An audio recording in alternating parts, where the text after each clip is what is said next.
Shalom jemaat Tuhan, senang sekali kita bisa berkumpul kembali untuk beribadah, meninggikan, dan memuji Tuhan. Tidak terasa kita sudah memasuki di bulan yang baru, di bulan yang November. Mungkin banyak pergumulan, banyak tantangan dalam kehidupan, tapi saya percaya pasti juga ada mujizat Tuhan, pertolongan Tuhan, dan juga berkat-berkat Tuhan. Amin saudara, sebelum kita memulai ibadah, mari kita berdoa. Tuhan Yesus, terima kasih atas kasih-Mu dalam kehidupan kami. Kami mengucap syukur atas berkat-berkat-Mu, atas pemeliharaanmu dan juga penyertaan-Mu di dalam kehidupan kami.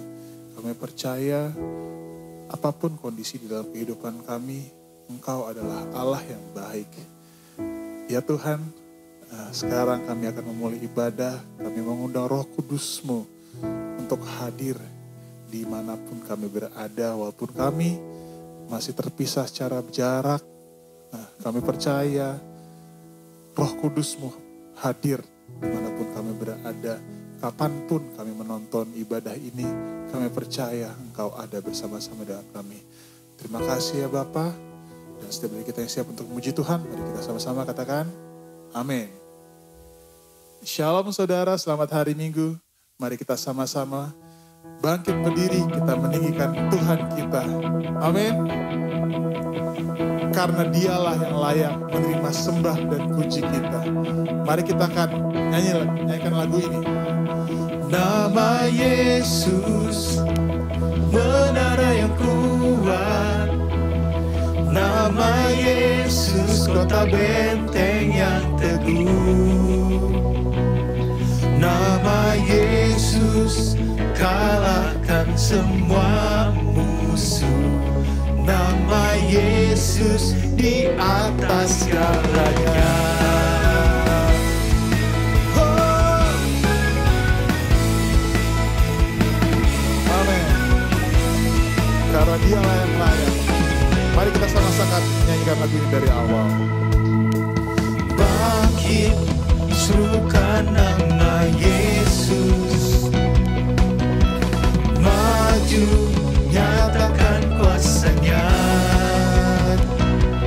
Kita buat iblis gentar, kalahkan tipu dayanya dengan kuasa darah-Nya. Bangkit, bangkit, serukan nama Yesus. Maju, nyatakan kuasa-Nya. Kita buat iblis gemetar. Kita buat iblis gemetar, kalahkan tipu dayanya dengan kuasa namanya. Nama Yesus, menara yang kuat. Nama Yesus, kota benteng yang teguh. Nama Yesus, nama Yesus, kalahkan semua musuh. Nama Yesus di atas segalanya. Oh, oh.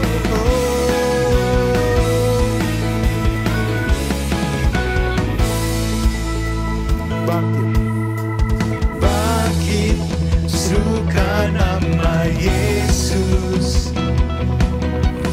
Maju, nyatakan kuasa-Nya. Kita buat iblis gentar, kalahkan tipu dayanya dengan kuasa namanya. Katakan, nama Yesus, menara yang kuat. Nama Yesus, kota benteng yang teguh. Nama Yesus, nama Yesus, kalahkan semua musuh. Nama Yesus di atas segalanya. Oh, nama Yesus, menara yang kuat. Nama Yesus, kota benteng yang teguh.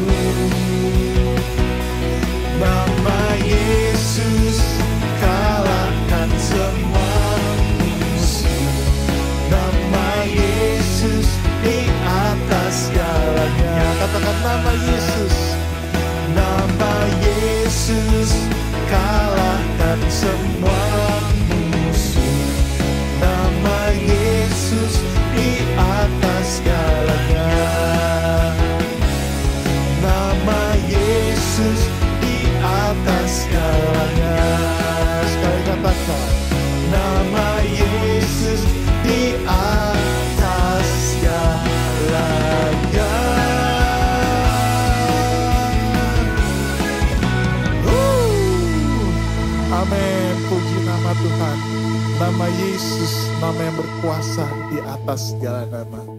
Amin saudara, kita percaya Allah kita adalah Allah yang berkuasa. Nama Yesus, nama yang berkuasa. Sekarang saatnya kita mau memuji, menyembah Tuhan. Kita percaya apapun kondisi di dalam kehidupan kita, Tuhan Yesus tetap baik. Mari kita semua belajar untuk bersyukur atas segala sesuatu yang telah terjadi dalam kehidupan kita. Karena dengan bersyukur, ada pertolongan Tuhan, ada mujizat, ada kemenangan. Amin saudara. Mari kita nyanyikan lagu ini. Banyak yang kau perbuat di dalam hidupku, rancangan indahmu terjadi di hidupku. Bapa yang mengerti segala yang ku perlu, kasih-Mu sempurna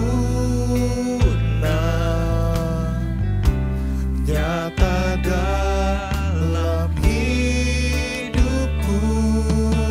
Kata Ku bersyukur Bapa,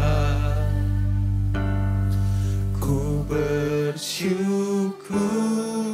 Tuhan, buat kasih setia-Mu di dalam hidupku.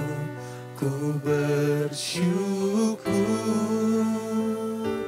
mari kita angkat tangan kita. Ku bersyukur Bapa, ku bersyukur Tuhan, buat kasih setia-Mu di dalam hidupku. Ku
saudara, kita serahkan hidup kita kepada Tuhan. Karena Dialah yang layak dan patut kita sembah. Tak ada lembah kelam yang tak ku lewati tanpa hadir-Mu.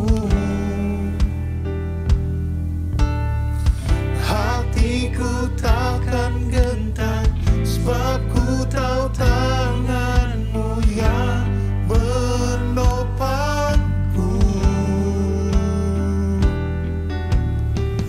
Tak ada lembah kelam yang tak ku lewati tanpa hadir-Mu. Hatiku takkan gentar, sebab ku tahu tangan-Mu yang menopangku. Kaulah Yesus, Kaulah Yesus, Kaulah Tuhan, hanya Kau ku percaya. Kaulah Yesus, Kaulah Yesus, Kaulah Tuhan, harapan hidupku. oh, Bersyukur Bapa, katakan ku bersyukur. ku bersyukur Amin, amin. Tuhan, Buat kasih setia-Mu buat kasih di setiamu dalam hidup kami. di dalam Kami mau hidup. bersyukur Tuhan. Bersyukur Oh, kami katakan ku bersyukur Bapa, ku bersyukur Tuhan, buat kasih setia. buat kasih setiamu di dalam hidupku. Ku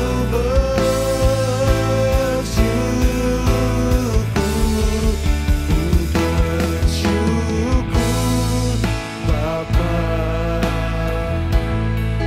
ku bersyukur Tuhan, buat kasih setiamu di dalam hidupku. Ku bersyukur,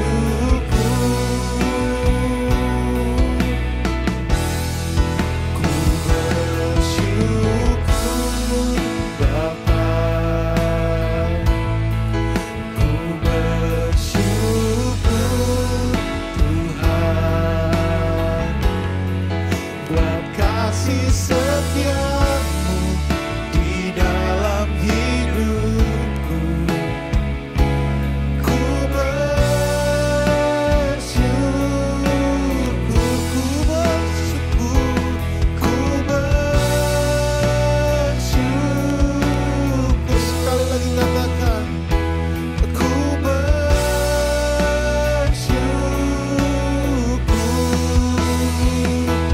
Tuhan,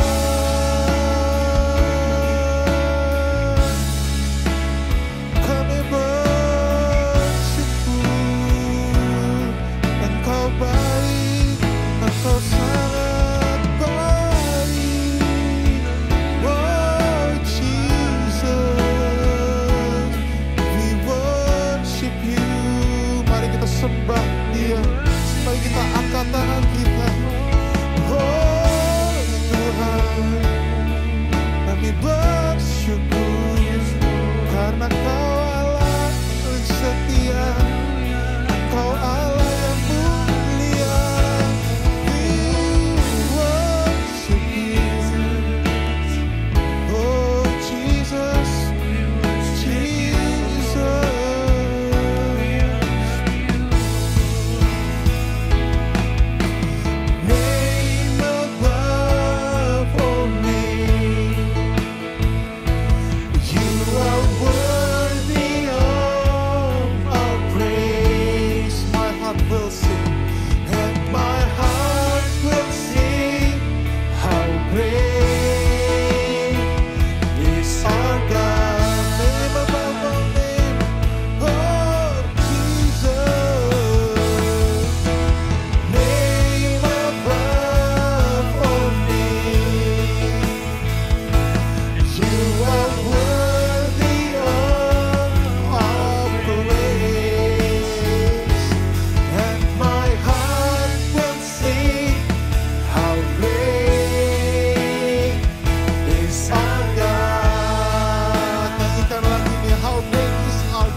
hormat, dan sembah hanya bagi-Mu Yesus. Amin. Haleluya. Salam saudaraku yang kasih Tuhan Yesus Kristus. Kita sudah memuji Tuhan, meninggikan Tuhan dalam ibadah raya kita hari ini. Dan tiba saatnya untuk kita mendengarkan firman Tuhan. Dan di akhir firman Tuhan ini nanti saudaraku, kita akan ada perjamuan kudus. Itulah sebabnya saudara persiapkan nanti roti dan anggur. Haleluya. Sebelum kita mendengar firman Tuhan, saya ajak kita untuk berdoa. Mari kita berdoa. Kami bersyukur kepadamu ya Bapa, Allah kami, di dalam nama Tuhan Yesus Kristus. Hari ini kami boleh Tuhan memasuki bulan yang baru, bulan November tahun 2021. Kami yakin dan percaya Tuhan, Engkau sudah memberkati kami dari bulan-bulan yang lalu sampai bulan ini. Dan Engkau akan terus memberkati kami di dalam bulan-bulan yang akan datang. Terima kasih buat hari ini. Kami Tuhan sudah memuji meninggikan Engkau. Kami tahu Engkau Allah yang bersemayam di atas pujian. Dan tiba saatnya kami akan mendengarkan firman-Mu. Hamba berdoa, persiapkan setiap pribadi kami ya Tuhan untuk menerima kebenaran firman-Mu. Engkau mengurapi hamba-Mu yang Kau percayakan hari ini untuk menyampaikan kebenaran firman-Mu. Biarlah firman-Mu boleh bekerja kepada kami. Di akhir ibadah kami juga Tuhan, nanti kami akan melakukan perjamuan kudus. Itulah sebabnya kami menyerahkan seluruh rangkaian acara ini sampai selesainya. Berfirmanlah Engkau Tuhan, kami siap diberkati di dalam nama Tuhan Yesus Kristus. Haleluya. Semua yang percaya berkata amin. Saudaraku, ini adalah bulan yang baru.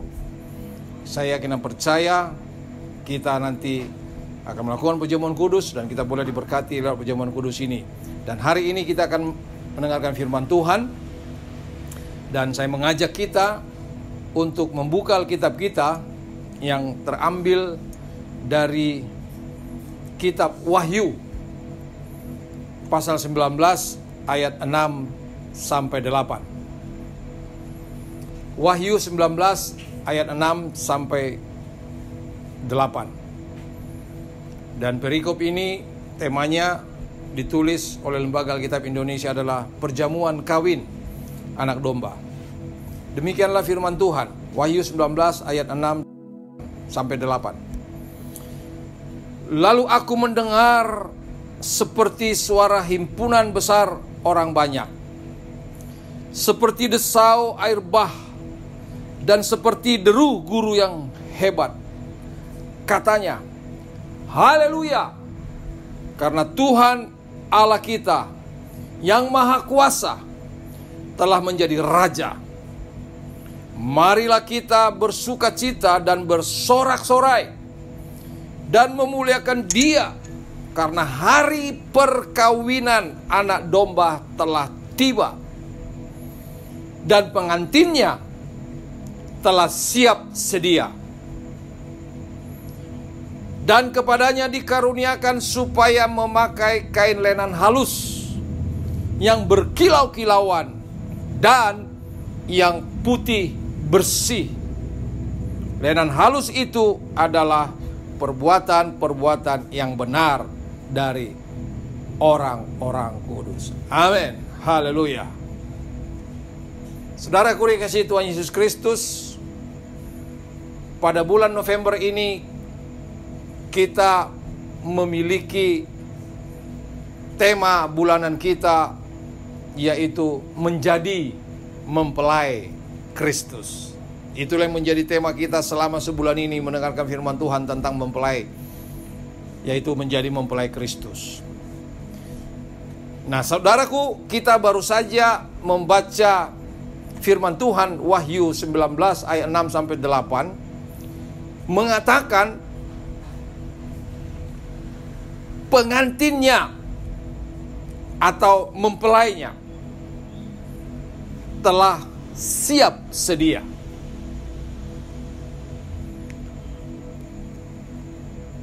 Berkenan dengan tema bulanan kita dan apa yang sudah kita bacakan firman Tuhan hari ini, maka saya mengambil tema, saudaraku, yaitu siap sebagai mempelai Kristus. Untuk itu, sesuai dengan tema kita, maka kita akan belajar dua hal. Sesuai dengan tema kita hari ini, yaitu siap sebagai mempelai Kristus. Apa itu? Yang pertama, kita akan melihat penjelasan firman Tuhan tentang mempelai, yaitu pengertian tentang mempelai itu sendiri. Yang kedua, nanti kita akan belajar apa dikatakan firman Tuhan, pengertian siap sebagai mempelai Kristus atau pengantin, seperti tadi yang kita bacakan Wahyu, saudaraku. Di dalam Alkitab ada banyak analogi-analogi yang dijelaskan, baik tentang kita sebagai umat, sebagai anak-anak Allah, maupun sebagai Yesus Kristus sebagai Tuhan kita. Ada banyak analogi tentang itu. Nah, hari ini analogi tentang mempelai. Dan kita akan belajar siapa yang dimaksud mempelai itu. Analogi-analogi yang pernah kita pelajari dalam Alkitab, saudaraku, tentang Yesus mengatakan bahwa aku adalah pintu. Yesus mengatakan demikian. Yesus juga mengatakan anak domba, dia adalah anak domba. Yesus juga mengatakan aku adalah pokok anggur. Banyak analogi-analogi dan lain-lain sebagainya, saudaraku. Demikian juga kita sebagai umat Tuhan, atau sebagai anak-anak Allah, atau sebagai pengikut Kristus, ada banyak analogi. Yesus mengajarkan kita, kita adalah garam, kita adalah terang dunia, kita adalah hamba, kita juga adalah ranting atau carang, saudaraku.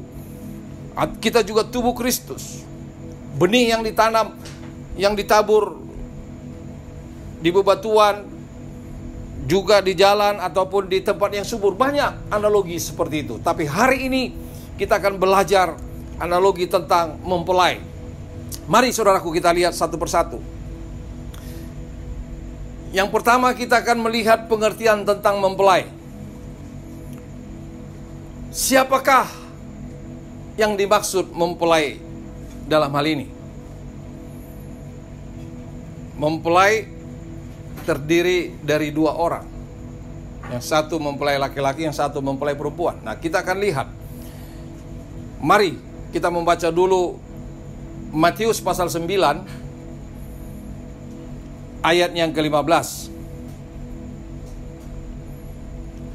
Matius pasal yang ke-9 ayat yang 15. Demikianlah firman Tuhan. Jawab Yesus kepada mereka, dapatkah sahabat-sahabat mempelai laki-laki berduka cita selama mempelai itu bersama mereka? Tetapi waktunya akan datang, mempelai itu diambil dari mereka, dan pada waktu itulah mereka akan berpuasa. Nah, saudaraku, di sini Yesus menjelaskan ketika murid-murid Yohanes dan juga yang lainnya itu mengatakan, kenapa murid-muridmu tidak berpuasa? Lalu Yesus menjelaskan bahwa Yesus digambarkan di situ adalah mempelai itu. Itulah sebabnya, saudaraku, mempelai yang mau kita jelaskan dua tadi adalah satu mempelai laki-laki, yaitu Yesus Kristus. Mempelai laki-laki yang dimaksud di sini adalah Yesus Kristus, sesuai dengan Matius 9 ayat 15. Yesus menggambarkan bahwa dia adalah mempelai itu. Mempelai laki-laki maksudnya, saudaraku. Nah, yang kedua, mari kita lihat. Kita baca dulu firman Tuhan Yohanes 3 ayat 26 sampai 29. Yohanes 3, perhatikan baik-baik saudaraku, ayat 26 sampai 29. Lalu mereka datang kepada Yohanes dan berkata kepadanya, Rabi, orang yang bersama dengan engkau di seberang sungai Yordan, dan yang tentang dia engkau telah memberi kesaksian, Dia membaptis juga dan semua orang pergi kepadanya. Murid-murid Yohanes sudah banyak lari menjadi murid-murid Yesus. Itu yang dikomplain oleh murid-murid Yohanes ini, saudaraku. Ayat 27, jawab Yohanes, tidak ada seorang pun yang dapat mengambil sesuatu bagi dirinya kalau tidak dikaruniakan kepadanya dari surga. Ayat 28, kamu sendiri dapat memberi kesaksian bahwa aku telah berkata, aku bukan Mesias, tetapi aku diutus untuk mendahuluinya. Ia menjelaskan untuk mendahului Yesus, mempersiapkan jalan itu. Ayat 29, perhatikan baik-baik, saudaraku. Yang empunya mempelai perempuan, perhatikan, yang empunya mempelai perempuan ialah mempelai laki-laki. Tetapi sahabat mempelai laki-laki yang berdiri dekat dia dan yang mendengarkannya sangat bersuka cita mendengar suara mempelai laki-laki itu. Itulah sukacitaku, dan sekarang sukacitaku itu penuh.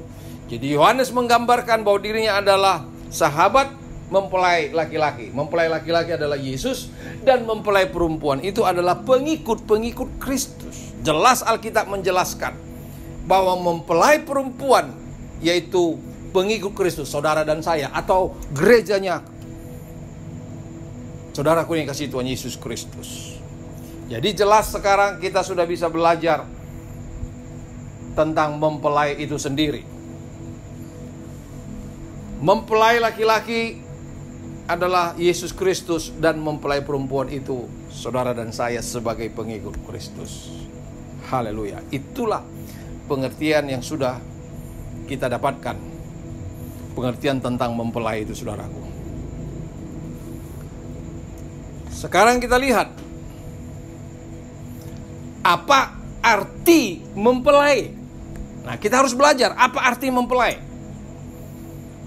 Saya membuka Kamus Besar Bahasa Indonesia, saudaraku, yaitu KBBI, Kamus Besar Bahasa Indonesia. Ada dua arti daripada mempelai. Yang pertama, arti mempelai adalah orang yang sedang melakukan pernikahannya. Jadi mempelai itu adalah orang yang sedang melakukan pernikahan. Itu arti yang pertama. Arti yang kedua adalah mempelai itu adalah pengantin. Jadi dalam Wahyu tadi yang kita baca, pengantinnya telah siap sedia, yaitu mempelainya telah siap sedia. Itulah sebabnya tema kita hari ini adalah siap menjadi mempelai Kristus. Haleluya. Jadi sudah jelas pengertian dari mempelai adalah orang yang sedang melakukan pernikahannya. Jadi gambaran yang kita pelajari sekarang ini adalah kita ini mempelai Kristus yang sedang melakukan pernikahan dengan mempelai laki-laki kita, yaitu Yesus Kristus itu sendiri, saudara. Artinya kita sekarang sedang bersanding, ya, mempelai itu bersanding dengan mempelai laki-laki. Jadi kita sekarang sedang bersanding dengan Tuhan kita, yaitu Yesus Kristus itu. Apa yang kita harapkan dengan kita sebagai mempelai perempuan itu, saudaraku? Saya mengajak kita membaca di dalam Maleakhi pasal 2 ayat 15. Maleakhi pasal 2 ayat 15. Perhatikan, saudaraku. Bukankah Allah yang esa menjadikan mereka daging dan roh? Dan apakah yang dikehendaki kesatuan itu? Keturunan ilahi. Jadi jagalah dirimu dan janganlah orang tidak setia terhadap istri dari masa mudanya. Ini gambaran, saudaraku, tentang suami istri yang harus menjaga jangan sampai bercerai. Itu firman Tuhan. Jadi kita pun, saudaraku, sebagai mempelai Kristus, jangan sampai terpisah dari mempelai laki-laki itu sendiri, yaitu Yesus Kristus. Maka akan lahir keturunan-keturunan ilahi dari kehidupan saudara bersama dengan Yesus. Itulah yang diharapkan sebagai kita mempelai perempuan, saudaraku.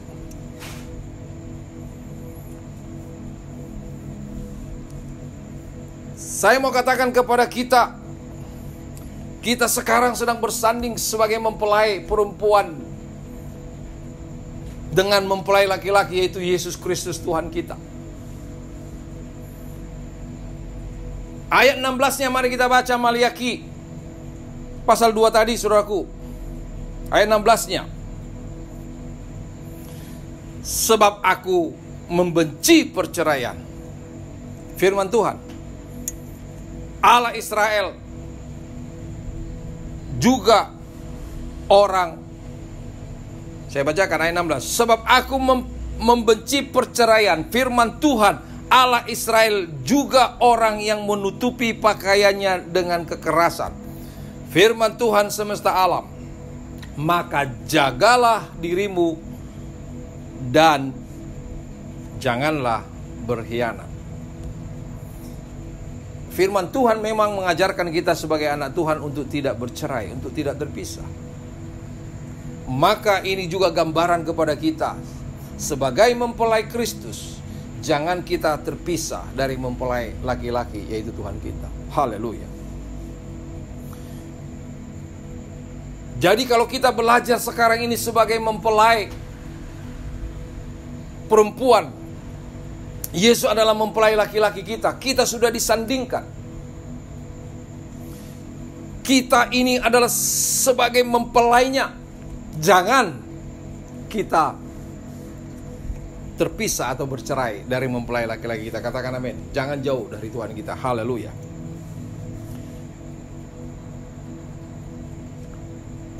Kita sudah belajar poin yang pertama, saudaraku, pengertian tentang mempelai itu sendiri. Sekarang kita akan memasuki, saudaraku, hal yang kedua, yaitu sesuai dengan tema kita, siap menjadi mempelai Kristus. Apa artinya atau pengertian siap menjadi mempelai Kristus itu? Kita baca, saudaraku, ya, di dalam Wahyu 19 ayat 8 tadi. Jadi apa yang perlu kita siapkan sebagai mempelai perempuan atau sebagai mempelainya atau sebagai mempelai Kristus itu? Kita baca Wahyu 19 ayat 8. Wahyu 19 ayat 8 di situ dikatakan, saudaraku, dan kepadanya dikaruniakan supaya memakai kain lenan halus yang berkilau-kilauan dan yang putih bersih. Jadi saudaraku yang kasih Tuhan Yesus Kristus, sebagai mempelai perempuannya, yang pertama kita wajib memakai pakaian pengantin. Haleluya. Sebagai pengantin itu mereka memakai pakaian pengantin. Dan pakaian pengantin itu tadi kita baca dalam Wahyu 19 ayat yang ke-8 itu, yaitu dikatakan pakaian pengantinnya adalah kain lenan halus. Dijelaskan dalam Alkitab, dalam Wahyu pasal 9 ayat 8 ini, apa itu kain lenan halus itu? Artinya dengan jelas Alkitab menjelaskan, kita sebagai pengantinnya harus selalu melakukan perbuatan benar. Itu kata Alkitab. Sebagai mempelai perempuannya, sebagai mempelai Kristus kita, memakai pakaian pengantin itu digambarkan bahwa kita harus selalu melakukan perbuatan benar. Katakan amin. Iya. Jangan sekali-sekali kita sebagai pengantinnya melakukan ketidakbenaran, pembohongan, penipuan. Jangan main-main. Kalau kita siap menjadi mempelainya, kita harus melakukan kebenaran. Bahkan Yesus mengajarkan kita. Saya mau mengajak membaca, saudaraku, dari Matius pasal 5 ayat 20. Matius pasal 5 ayat 20, firman Tuhan berkata demikian.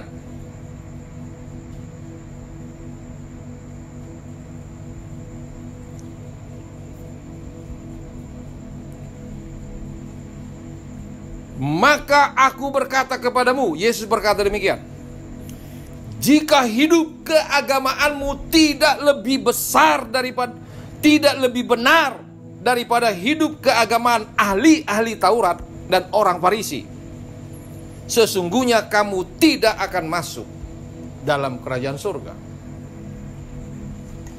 Jadi saudaraku dikasihi Tuhan Yesus Kristus, sebagai mempelainya kita harus melakukan perbuatan benar. Bahkan Yesus mengatakan hidup keagamaan kita harus lebih benar dari orang Farisi atau dari ahli-ahli Taurat dan orang Farisi. Yesus mengatakan itu dalam Matius pasal 5 ayat 20 tadi, saudaraku. Apa yang diajarkan oleh Yesus tentang orang-orang ahli Taurat dan orang Farisi? Ahli Taurat itu tahu Taurat, tahu firman Tuhan, tapi mereka adalah hidup di dalam kemunafikan. Yesus mengecam ahli-ahli Taurat dan orang Farisi. Saya mengajak membaca kita di dalam Matius pasal 23 ayat 27-28. Matius pasal 23, saudaraku, ayat 27 sampai 28, Yesus mengecam ahli-ahli Taurat. Dikatakan demikian, celakalah kamu hai ahli-ahli Taurat dan orang-orang Farisi, hai kamu orang-orang munafik. Perhatikan, orang munafik. Sebab kamu sama seperti kuburan yang dilabur putih, yang sebelah luarnya memang bersih tampaknya, tetapi yang sebelah dalamnya penuh tulang belulang dan pelbagai jenis kotoran. Demikian jugalah kamu. Di sebelah luar kamu tampaknya benar di mata orang, tetapi di sebelah dalam kamu penuh kemunafikan dan kejurdanaan. Jadi saudaraku dikasihi Tuhan Yesus Kristus, kita sebagai mempelainya tidak boleh hidup dalam kemunafikan. Katakan amin. Jangan kalau kita di keluarga kelihatan baik atau di gereja kelihatan baik, di luar sana kita melakukan hal-hal yang tidak benar. Hindari, saudara. Sebagai mempelainya, kita harus memakai pakaian lenan halus, pakaian pengantin kita. Melakukan kebenaran itu sendiri, saudara. Yesus mengecam orang yang tidak hidup dalam kebenaran, kemunafikan. Jangan sampai ada di antara kita orang-orang yang munafik, double standard, nggak boleh, saudara. Kita sebagai pengikut Kristus wajib melakukan hal yang benar. Saya mau mengajak kita membaca 2 Yohanes ayat yang keempat. 2 Yohanes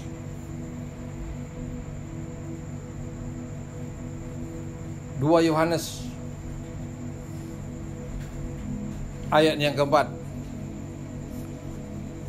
Aku sangat bersuka cita bahwa aku mendapati bahwa separuh dari anak-anakmu hidup dalam kebenaran, sesuai dengan perintah yang telah kita terima dari Bapa.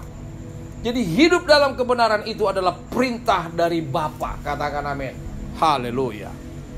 Jangan sekali-sekali mempelai Kristus, saudara dan saya atau anak-anak Tuhan dalam analogi lain, untuk tidak melakukan kebenaran. Atau kita harus mengikuti perintah hidup dalam kebenaran. Haleluya. Masih ada ayat yang lain, tapi saudara boleh baca nanti. 1 Korintus pasal 2 ayat 35. Oleh karena itu saudaraku, mari teruskan berbuat benar. Katakan amin. Iya. Wahyu 22 ayat yang ke-11. Perhatikan baik-baik. Wahyu 22 ayat 11.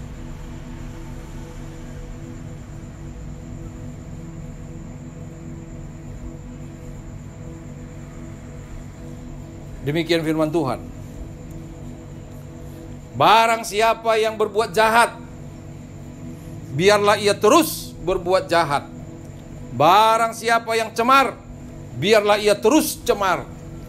Dan barang siapa yang benar, biarlah ia terus berbuat kebenaran. Barang siapa yang kudus, biarlah ia terus menguduskan dirinya. Jadi tetap saudaraku hidup dalam kebenaran. Tetap berjalan dalam kebenaran. Jangan terpengaruh dengan orang lain. Ada rongrongan, ada tekanan, biarlah terus melakukan kebenaran. Katakan amin. Biarlah terus hidup dalam kebenaran firman Tuhan. Kita wajib mengenakan pakaian pengantin, kain lenan halus yang menggambarkan adalah perbuatan-perbuatan benar. Amin. Itu yang kita pelajari. Hal yang pertama ini saudaraku, dari pengertian siap menjadi mempelai Kristus. Saudara dan saya harus siap menjadi mempelai Kristus. Siap menjadi mempelai Kristus harus berpakaian pengantin. Pakaian pengantin yang dimaksud di sini, pakaian mempelai yang dimaksud di sini tadi dikatakan dalam Wahyu pasal 19 ayat 8 yang kita baca itu adalah pakaian lenan halus yang berkilau-kilauan. Wow.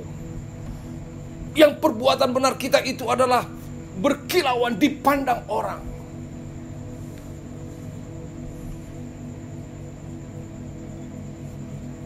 Berikutnya, saudaraku, pakaian pengantin. Di samping kain lenan halus di situ dikatakan tadi, saya akan bacakan Wahyu 19 tadi, ayat 8. Dan kepadanya dikaruniakan supaya memakai kain lenan halus yang berkilau-kilauan. Dan, perhatikan, dan yang putih bersih. Jadi yang kedua, pakaian pengantin adalah putih bersih.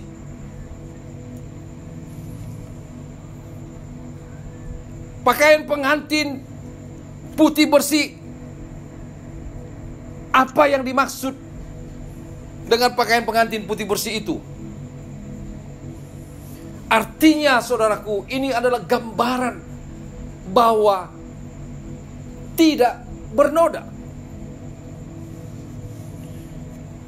Dikatakan tadi itu pakaian lenan halus yang berkilau-kilauan dan putih bersih adalah perbuatan-perbuatan benar dari orang-orang kudus. Jadi arti pakaian putih bersih itu adalah menjaga kekudusan kita, menjaga kesucian kita sebagai mempelai perempuan. Mempelai laki-laki pasti ingin mendapatkan perempuan yang suci. Katakan amin. Ya. Gak ada mempelai laki-laki yang ingin mendapatkan perempuan pengantinnya yang tidak suci. Itulah sebabnya gambaran ini, kita sebagai mempelai perempuan harus siap menjaga kesucian kita. Katakan amin. Haleluya. Siap menjaga kekudusan, kesucian kita. Kita sudah disucikan, kita sudah dikuduskan oleh darah Yesus. Firman Tuhan mengajarkan sekalipun dosamu merah seperti germisi akan putih seperti salju. Sekalipun dosamu merah seperti kain kesumba akan putih seperti bulu domba. Selesai dosa-dosa lama kita. Sekarang kita tinggal menunggu menjaga kesucian itu, kekudusan itu. Jangan lagi jatuh dalam lubang yang sama. Yesus menggambarkan, saudaraku, Alkitab mengajarkan kita supaya kita jangan jatuh lagi ke kubangan yang sama. Haleluya. Sebagai mempelai Kristus, kita wajib mengejar kekudusan. Ibrani 12 ayat 14, firman Tuhan berkata demikian. Ibrani 12 ayat 14. Demikian firman Tuhan. Berusahalah hidup damai dengan semua orang dan kejarlah kekudusan. Sebab tanpa kekudusan tidak seorang pun akan melihat Tuhan. Perhatikan. Saudaraku, mari saya berharap kita semua, Jemaat GPC Raden Saleh, terus menjaga kekudusan kita. Sebagai mempelai perempuan, kita harus hidup dalam kesucian, dalam kekudusan. Katakan amin. No compromise dengan dosa. Tidak boleh lagi, saudara. Sudah terlalu banyak firman Tuhan yang kita dengar. Kita harus menjaga kesucian, kekudusan kita, saudaraku. Tuhan mau datang. Pengantinnya kita ini siap sedia.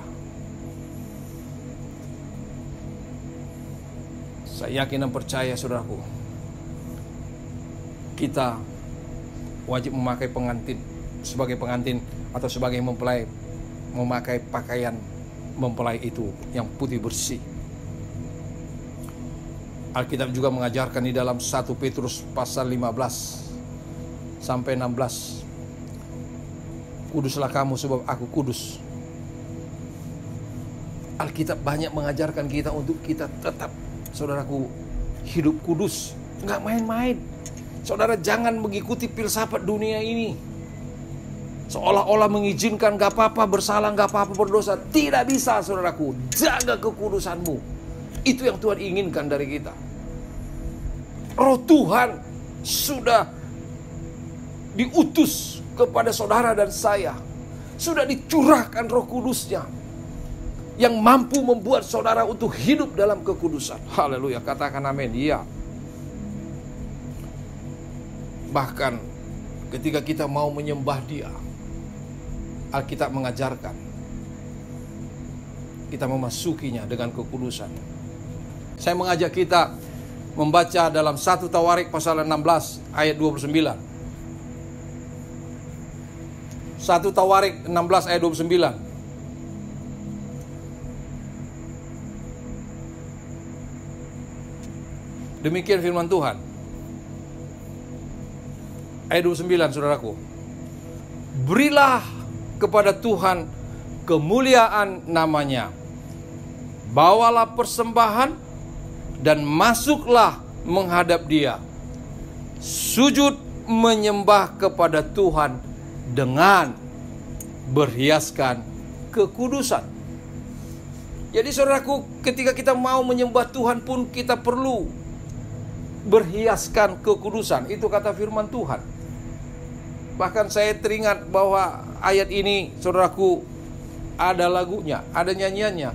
Berilah pada Tuhan kemuliaan namanya, bawalah persembahan, masuk kepada Dia, sujud menyembah kepada Dia, berhiaskan kekudusan, sujud menyembah. Saudaraku perhatikan, berhiaskan kekudusan. Jadi pakaian putih yang dimaksud di situ adalah tidak bernoda, artinya kesucian, kekudusan kita. Sebagai mempelai perempuan itu, kita perlu hidup suci. Katakan amin. Haleluya. Itulah perhiasan kita, kekudusan kita ketika kita masuk menyembah Tuhan. Nah, yang terakhir, yang kedua dari pengertian siap sebagai mempelai ini. Pengertian siap sebagai mempelai Kristus, yang pertama adalah wajib memakai pakaian pengantin atau pakaian mempelai. Yang kedua, perlu memakai perhiasan. Haleluya. Jadi siap sebagai mempelai Kristus, kita perlu memakai perhiasan. Perhiasan seperti apa?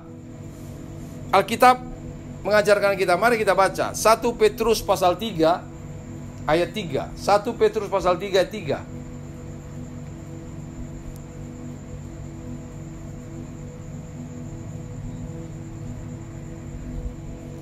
1 Petrus 3 ayat 3.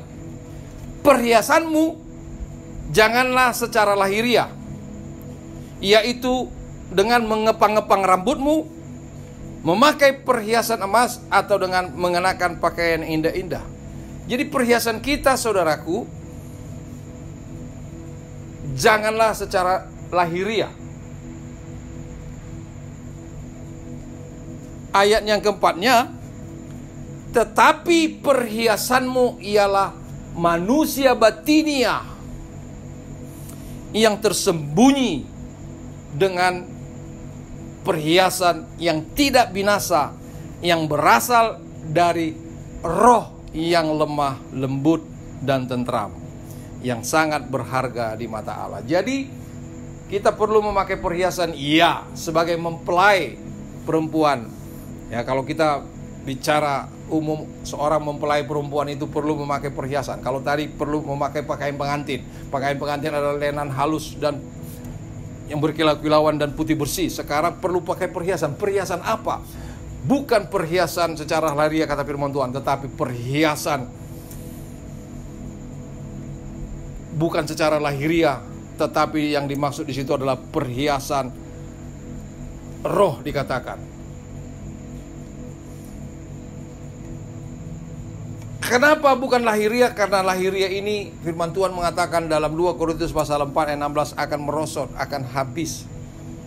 Nah, perhiasan kita 1 Petrus 3 ayat 4 tadi adalah perhiasan kita itu adalah roh yang lemah lembut. Mengapa perlu perhiasan kita soal roh? Alkitab mengajarkan perhiasan kita bukan lahiriah tapi soal roh. Mengapa? Karena Allah itu adalah roh. Firman Tuhan berkata dalam Yohanes pasal 4 24, Allah itu roh. Maka perhiasan kita adalah soal roh, saudaraku. Jadi roh kita inilah yang perlu kita perkuat sebagai hiasan kita kepada mempelai kita itu. Soal roh kita, saudara. Makanya Paulus mengajarkan dalam Roma 12 ayat 11, biarlah rohmu menyala-nyala. Roh yang kuat itu, saudaraku, sebagai perhiasan kita memasuki kekudusan. Haleluya. Jadi itulah perhiasan kita, saudaraku. Perhiasan, kita perlu memakai perhiasan, yaitu perhiasan bukan cara lahiriah, tetapi perhiasan roh. Roh yang seperti apa?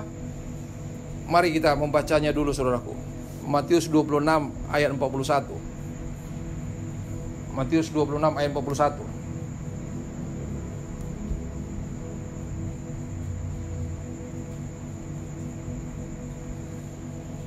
Matius 26 ayat 41 demikian firman Tuhan, saudaraku. Berjaga-jagalah dan berdoalah supaya kamu jangan jatuh ke dalam pencobaan. Roh memang penurut, tetapi daging lemah. Jadi roh itu penurut, saudaraku. Jadi kita perlu berhiaskan, perlu perhiasan secara roh. Roh itu penurut. Jadi roh yang lemah lembut yang dimaksud adalah roh penurut. Seperti Yesus, dia penurut, dia taat kepada Allah. Alkitab mengatakan dalam Filipi pasal 2 ayat 8 bahwa dia taat kepada Bapaknya, taat sampai mati, taat sampai mati. Itulah yang Tuhan inginkan kepada saudara dan saya. Kita taat, penurut kepada Allah, penurut.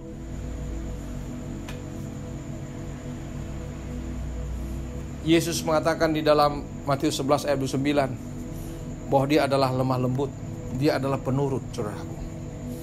Demikianlah kita, saudara dan saya, perlu memiliki perhiasan roh yang lemah lembut, yaitu taat kepada Allah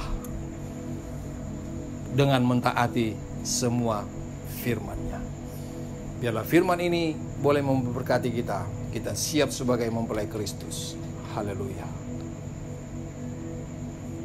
Kita berdoa dan kita akan masuk dalam perjamuan kudus. Kita bangkit berdiri. Kita berdoa. Terima kasih Tuhan, kami sudah mendengarkan firman-Mu. Materaikan firman-Mu ini Tuhan, yang mengajarkan kami siap sebagai mempelai Kristus. Kami sudah belajar tentang firman-Mu. Kami adalah sebagai mempelai perempuan dan Engkau Tuhan Yesus sebagai mempelai laki-laki. Sebagai kami mempelai perempuan perlu berpakaian pengantin dan perlu perhiasan yang bukan cara lahiriah. Terima kasih buat firman-Mu ini Tuhan.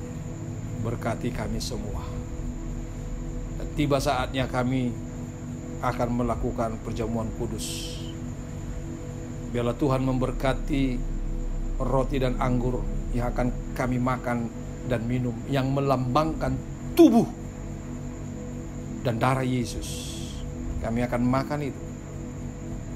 Itu artinya Yesus, Engkau ada dalam kehidupan kami. Biarlah Engkau melawat setiap umat-Mu. Jamalah yang sakit. Sembuhkanlah setiap sakit dari anak-anak-Mu, jemaat GPC Raden Saleh. Pulihkan mereka semua.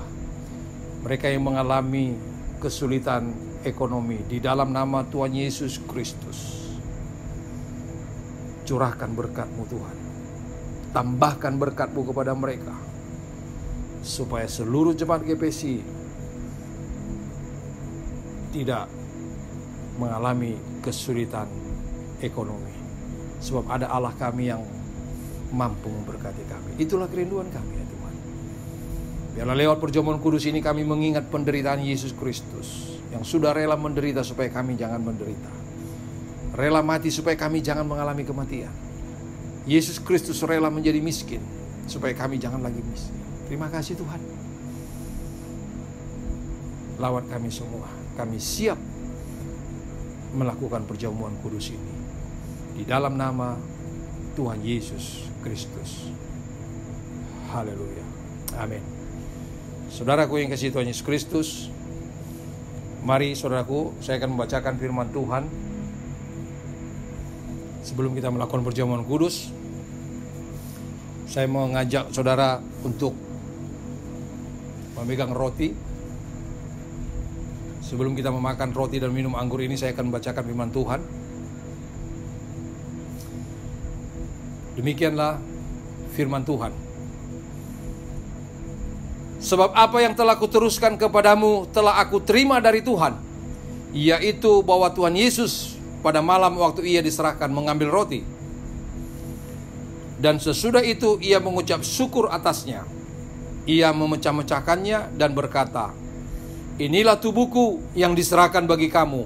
Perbuatlah ini menjadi peringatan akan aku. Mari kita makan tubuh Yesus Kristus yang dilambangkan oleh roti ini. Haleluya.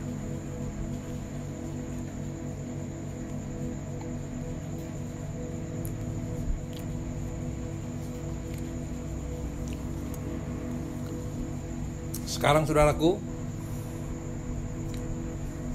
angkatlah cawan ini yang anggur ini yang melambangkan darah Yesus Kristus. Dengarkanlah firman Tuhan, saudaraku. Angkat melebih atas kepalamu.